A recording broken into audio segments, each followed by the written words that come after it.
Hey everybody, Zero Senpai here, and today we're going to talk about Mushoku Tensei Episode 7. And just to let you guys know, this video is going to be a little different than the others. Mainly because in the other videos, when I talk about the episode, I mainly insert in what the anime skipped from the light novel. So just what little things, stories, the light novel wasn't from the light novel that wasn't adapted. However, for this episode, I'm mainly going to talk about the light novel and what was adapted from the light novel in the anime.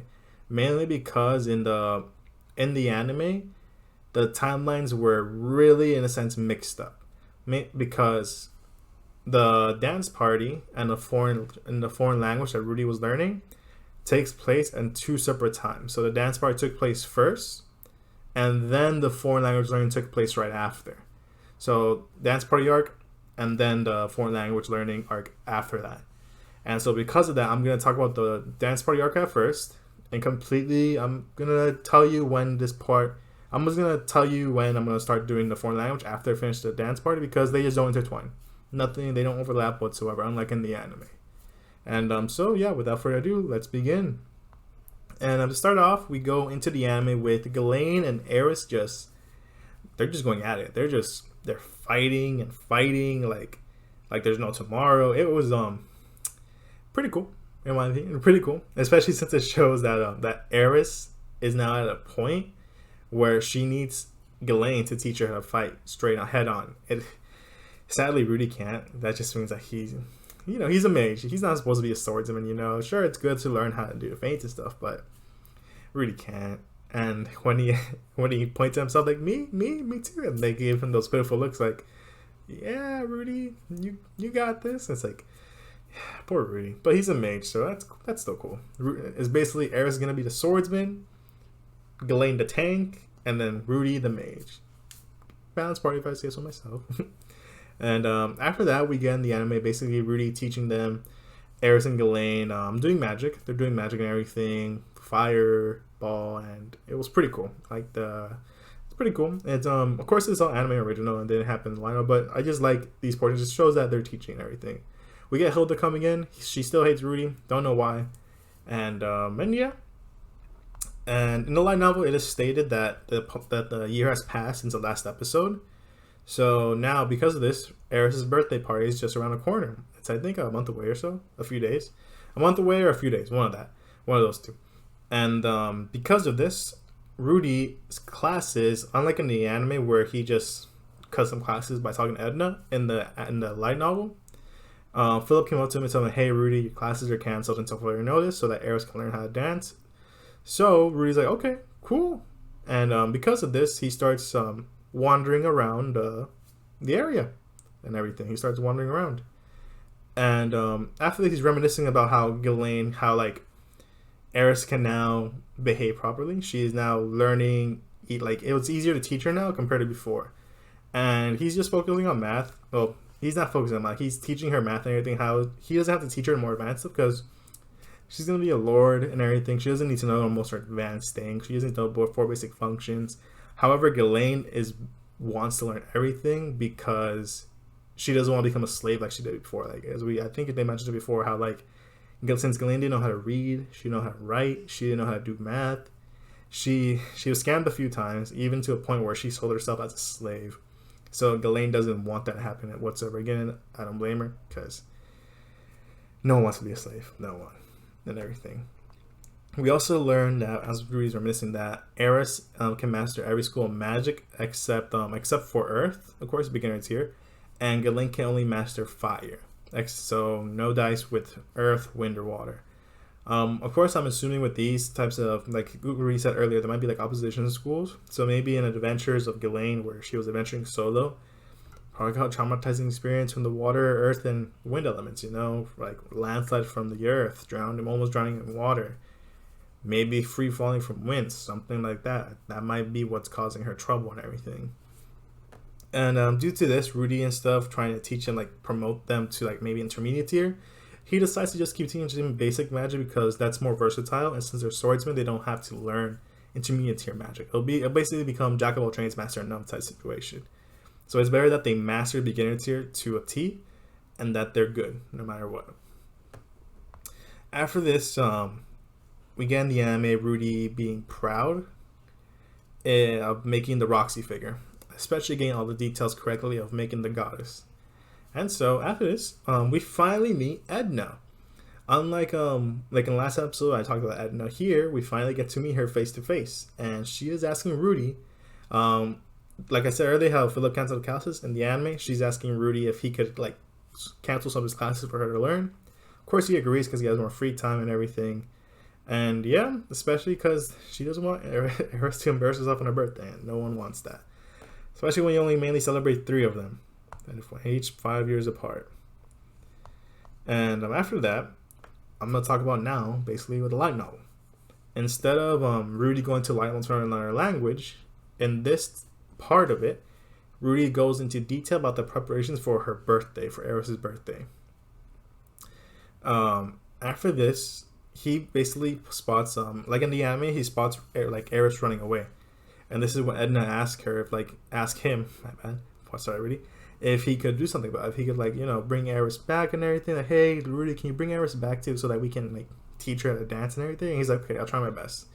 This goes into the scene where they're on the haystack, and as he's going, Rudy's thinking, like, he's gonna try his best to convince her to come back because he doesn't want her to remember her birthday as a bitter memory. He doesn't want her to basically become a laughing stock of the nobles. Because unlike in our world, where if one of our homies like messes up on their birthday, we don't care. We just laugh and have a good time. In their world, though, you're supposed to be educated if you're a noble. So if Eris messes up, she's gonna be made fun of probably. People are gonna look down on her, and he doesn't want that. He doesn't want one of the few birthdays she celebrates to be something cruel, something that she wants to block off. He wants her to have a good time. Pretty cool, Rudy. Pretty manly, don't you think? After that, this is where we go into the scene in the anime where Eris is on the haystack, and Rudy starts talking to her and everything. I prefer, in my honest opinion, that the anime scene got it better because in the light novel, since he wasn't learning language, he was just saying like, yeah, I do have trouble, but he didn't say it with anything. I like the anime where in the anime they gave an example of how he's having trouble with Demon Tug, and that got through her more. Everything that scene was better in the anime because they had an example. In the light novel, he didn't have an example. He said the same things, how like he can't use an adult explanation like, oh, you'll regret it later, because she's a kid. She doesn't care about later. She cares about now. That's why she doesn't want to learn it, because why does she have to learn something that she's not good at? If you're an adult, of course you try your best, but if you're a kid, you're impatient. You want something now in that moment. And after this, he manages to tell her like, let me see real quick. So he tells her that, yeah, it might suck that you can't like learn immediately, but it'll be satisfying to accomplish something that you put maximum effort to. Like that feeling of like realizing that your effort paid off is gonna be what drives Eris. And after that, Eris thinks a little bit, and then like in the anime, she jumps down, tells the reason I'm gonna go back to dance, and to Rudy to come with her and everything. Due to this, now Rudy is learning to dance with Eris. And in the anime, it gives basically just a scene of Eris being so wild, and she throws Rudy across the room. And yeah, that's it.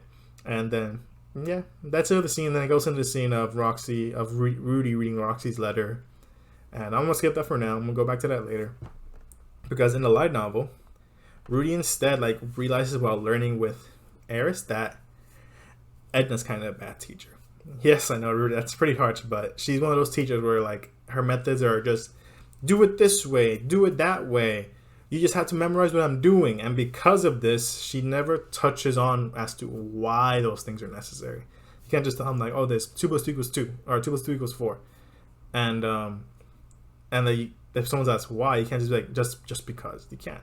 You have to show them examples so people can learn. And after that, that's when Rudy decides to teach her how to dance, because as he's also looking at her, he sees that like in the anime, she's too fast. She's doing quick and sharp movements, and this is because she's a swordsman. In a battlefield, like a battle map, this would be perfect for her, because it shows how good she is at being a swordsman. But dancing, hold her back, especially something that's more rhythmic and not irregular. It's too stiff for her, especially since she's like freedom of movement. And this is when Rudy teaches her how to dance. And unlike in the anime where he teaches her straight on the dance floor, right then and there, In the light novel, he starts teaching her when they're practicing. So he tells Eris like, okay, I'm gonna cast a spell on you. Close your eyes, and that's when they're dancing, he throws in like little feints here and there, and she starts dancing perfectly. And she just starts dancing even better. He starts clapping to get the rhythms down, and after this, they succeed. Eris is, of course, extremely happy because now, like Rudy said, she put maximum effort and it paid off. So now she's really happy that, it paid off. And let me see real quick. And Rudy then praises her, and they practice more, of course, so that she doesn't forget. That would be the worst case scenario. Edna asks where he learned how to do dances like that, and that's when Rudy explains that you can take lessons from other subjects and apply to one subject. And I'm surprised that this isn't something in that world where that people can't take things from other subjects and apply it to different subjects. It's kind of weird, and because Edna's like, wow, I didn't know that. And he made a comparisons between the swordsmanship and dancing, and how there might be some swordsmanships that are dancing swordsmen. But of course, Edna's like, I've never heard of that. Where'd you learn that? And Rudy's like, I don't know, a book. And that's when Edna's like, oh, okay, so that must mean you're so wise and full of wisdom because of all the books. Rudy's like, yeah, of course. That's exactly right. And after this, we finally get to the scene of the birthday party. In the anime, it goes basically the scene of the birthday party where Eris is being asked to dance by some random noble. I forgot his name already. Not important. And however, in the light novel, Rudy is the first partner. Is officially her first partner for dancing.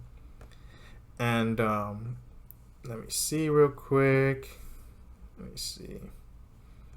And yeah, he's the first dance partner of Eris. And the dance goes off without a hitch. Everyone claps. Everyone's like, wow, Eris can actually dance? Wow, it's amazing. And then the rest of the party continues after that. Everyone's socializing and everything. Rudy's in the back eating food. And another thing, unlike the anime, in the anime, a bunch of girls start approaching Rudy. And after that, Eris just grabs his collar and yanks him away. In the light novel, however, Eris is busy doing liege, lord, noble, granddaughter things, whatever. And Rudy's just there vibing. And because of this, the girls start coming one by one, and they ask him to dance. And he does actually dance with them. He danced with quite a few. And he's like, okay, I can do this. And he's like, I'm pretty good at dancing and everything. And because of this, Rudy's like, wait a second. Am I on my popular phase? And Philip comes out nowhere and is like, hey, Rudy, don't be like Paul, because Rudy at this point, I'm on my popular phase. That means I can go with any girl. If I can go with any girl, that means I can sleep with them. And Rudy's doing his usual sexual desires thing. And Philip's like, Rudy, don't be like Paul, don't become a stain in our family heritage. And Rudy's like, well, that was nipped in the bud already. And after that, the last girl to approach Rudy is, of course, Eris. Now she's asking him to dance, unlike before where he asked her because of the customs. And when they get to the dance floor, they're rather happy and everything. However, unlike before, this time the song is more fast-paced and energetic, which Eris is not like. Eris is like, wait, what? What's happening? And that's when Rudy takes the lead and everything, and he starts driving it's faint and everything, giving her making it like he did in the anime. And Eris is smiling, she's having fun, she's having a blast and everything, laughing. And to Rudy, Rudy then thinks this is why he did it, because he wanted to make sure that she was happy, and this made it all worth it for him. And it was pretty cute, After this, everyone applauded, everybody claps. Soros came running over, carrying them both, started running around amazing, hey, this is my grandson, And after this, the light novel follows exactly in the anime, where Rudy invites both Eris and Ghislaine back to his room. They start talking about oh, you're Ghislaine, since you've mastered basic beginner tier magic, here is your wand. Ghislaine accepts thank you, Master Rudy. Eris offers, I want that figure. And then Rudy's like, okay. And she's like, never mind, I want that wand. And he gives it a wand. He's like, thank you, Master Rudy. And they're embarrassed away. And then we get to basically Eris looking at Ghislaine do you have anything for me? And Ghislaine's like, no, Sally. And then Rudy's like, hey, you don't have to give him something expensive. Maybe something on your person. And Ghislaine gives her the ring, telling her to protect her from wolves and whatnot. However, superstition, because Paul, that's all I'm going to say, Paul came into the equation and proved that it didn't work. And after that, we get to the scene where they wake up in the bed the next morning. Eris is there. Rudy's like, I'm going to mess with this girl. And then he sees the ring on her. Not and then right before after, well, he doesn't see the ring on here. He sees the wand. My bad, apologies. And after that, he's like, wow, turns out the ring does protect her from wolves.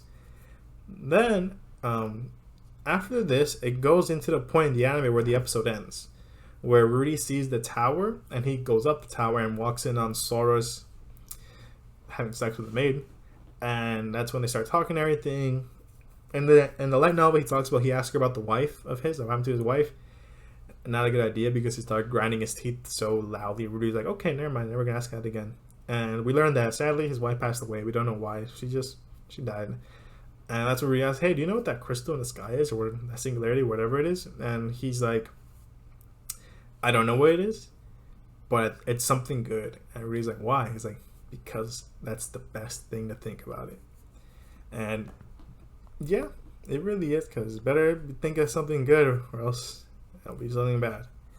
We'll give a mid-chapter update, or well, end of chapter update. Now we have Eris, name Eris B. Greyrat, occupation granddaughter of Fitua's liege lord, personality a little violent, does listen properly, reading and writing almost perfect at reading, arithmetic can do numbers up to 99, good. Magic can chant almost all the basic spells. Fencing, sword god style, intermediate tier. So she's no longer a beginner tier like before. Now she's intermediate tier. Etiquette, skilled enough not to embarrass herself at a party. And people she likes, grandfather Ghislaine and Rudius. There we go. So now I am going to talk about the language speaking portion of the episode. And basically, like I said before, I'm only going to cover what the actual episode covered, so I won't go into anything extra. In fact, like, there's a portion of this that's so big that I'm going to make a separate video. It's basically, it goes over almost the entire history of the world, and it will take even longer than now to go over it, so I'm just going to save that for our next episode and everything. Okay, so I'm just going to go to the part where by learning about the history, Rudy also learned that there are other languages besides the human language. There is, first to start off, human tongue, which is used in the central continent, which is where Rudy lives right now. Beast god tongue, which is used in the northern part of the Milis continent. Fighting god tongue, used on the Begarit continent. Sky god tongue, which is used on the divine continent. The demon god tongue, which is used on the demon god continent. And the sea god tongue, used throughout the seas. The humans, basically, they speak a human tongue on the central continent, and it's divided into 3 regions: west, south, west, north, and south. They all have their own dialect. Like, Rudy makes comparison of how, like, American English sounds different from British English and whatnot. So it's like that. And also, we get to the part where Rudy talks that on top of his monthly pay, he's also selling him the figurines he's making. So he's actually making money from selling them. And he's assisting Philip with daily tasks like managing the part-timers, helping around the manor and everything. Because of this, he managed to save up a good bit of coin. And when he went to go buy a book, that sadly, he couldn't find it. It was already sold. It's one of the books he wrote down when he went to the market with Eris in the previous episode. And during this, however, unlike in the anime, well, it's similar to him because in the anime, he spots a book that he can't read. Like, can't read, tell his language doesn't know. Same thing happens in the Leno, where he goes to the store and sees a book. Wow, I can't read this. What language is this? And due to this, he's like, wow, he wants to learn a language because it will help him in this world. After this, he goes back to the manor and starts asking Ghislaine to teach him Beast God tongue. And after, he also decides to send a letter to Roxy so that she could hopefully teach him about the Demon God tongue. Now we get to a point where Rudy turns 9, and this means that 2 years have passed since he came to this home. That's great. However, we gotta remember, he left his little sisters before they even saw him. I mean, yeah, they saw him, but they're babies. Babies don't remember anything, basically. Especially if it's, like, for one moment. Like, babies, they won't remember him. And it sucks because it's like, yeah, he won't be able to see him anymore or anything. Maybe in, like, 3 more years when he goes back, but for now, he can't. And it just sucks, you know? We then get to the part where the letter from Roxy arrives. And we learned that she's still in the Shiorina Palace. Also, that like Ghislaine is the 4th strongest person in the Sword God style. Rudy points out that does that mean there's like a leader of the Sword God style, 2 emperors, and then Ghislaine? Because that just Ghislaine's up there. That's what it means. That means Ghislaine is up there. Really talked about how he thought there were like maybe 10 or so Sword Kings. Then we got like Emperor and then the God style. But no, it seems that Ghislaine is one of the top 5, basically top 4 at this point. It was pretty damn cool. And let me see real quick. And basically, it follows halfway the anime where Roxy wrote him in the book, wrote the book about Demon God Tongue for him and how she'll cry if she finds it being sold, and how one day the prince came back after sneaking out with a Roxy figure, and Roxy's like, I wonder where this came from, but okay, whatever. And after this, Rudy starts reading the book and basically how like in the book that he's reading, it tells her like it's not just Demon God Tongue translations or like comparing dictionaries and everything. It's also, the book is also teaching Rudy basically the different nuances between the different demon god races or demon tongue races back in the demon continent. And Roxy tells him that in the demon god continent, there are some races that have exclusive magic, and learning how to speak the language would really help him a lot, because if he manages to make friends with these races, they could teach him that exclusive magic. And she hopes that Rudy uses his knowledge for that purpose, because in my opinion, it would be pretty cool, learning the language of another continent. Be able to go to different like tribes and villages, like, hey, let me be friends with you after becoming friends and learning their exclusive magic. That would be pretty cool, And so after this, we get to the point of, we also get more details on the Midgard race, which is the race that Roxy is from. She wrote a lot about it and everything. And Ruby finds it he's kind of happy because it means that Roxy wants him to know about her own race, and he thinks it's kind of cute because like, if he ever sees her again, he'll have an edge, basically. He learns that Midgard's like, they love sweet things. They tend to like it. So it'll be a great negotiation piece. And let me see what else. And let me see. And yeah, seems like, yep, that's it. After this, we get an internal monologue for Ghislaine, but I'll go over that in another video, just in case it's not, because this is where the anime ended, basically. Anime ended with foreign god language in this part, and the anime ended with the tower. I'm gonna end it here because this is where it links up with the anime. We covered basically everything that the anime covered, so I'm just gonna hold off and wait until the next episode. In fact, I'm watching right now, and see if the internal monologue for Ghislaine's covered. If not, I'll make a separate video for that and the history of the world. And yeah, so yeah, that was basically it for episode 7. If you liked the video, hit the like button. If you want to watch more, hit the subscribe button. If you have anything to say, comment down below. I'll be sure to respond as fast as I can, of course. And besides that, I loved the episode. It was great. Even though it scripted quite a bit of content, it managed to maintain the flow naturally. And it was like, the most important part, I might say like they skipped content, but the most important part is that it's an enjoyable episode. And in reality, it was an enjoyable episode. It's really good. I'm so happy with this adaptation. And yeah. So yeah, that was this is Zero Senpai signing off. Have a great one, everyone.